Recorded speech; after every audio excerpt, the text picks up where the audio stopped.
আজকের আমরা এসেছি একটা পুরনো ঐতিহাসিক স্থান দেখতে। এটা হচ্ছে আদি রাধাবল্লভ মন্দির, বহু প্রাচীন। এখানে এই জঙ্গলের মধ্যে এই মন্দিরের ধ্বংসাবশেষ পড়ে আছে। মন্দিরটা দেখো। আমার পিছনে মন্দিরটা আমি ছেড়ে এলাম, আসছে না এই মুহূর্তে।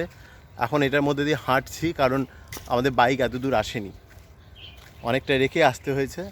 সব দিকে অনেক বড় বড় পুকুর রয়েছে, জনমানবহীন শূন্য এই জায়গাটার একদম।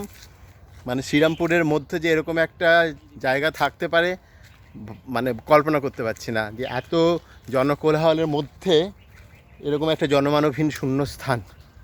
আমার পিছনে একটা জংলি কুকুর পড়েছে, হিংস্র টাইপের, তাই তাড়াতাড়ি করে হাঁটছি। খুব ভালো লাগলো, তাই এই ভিডিওটা আমি করলাম। কোনো প্ল্যানিং ছিল না, কিন্তু দেখলেই বুঝতে পারছো কত গহীন অরণ্যর মধ্যে দিয়ে হাঁটছি। আর এই কুকুরটা আমাকে একদম জড়িয়ে ধরেছে বলতে গেলে। আমরা দুজনে এসেছিলাম, যাকে একটা অ্যাডভেঞ্চার। Hi guys.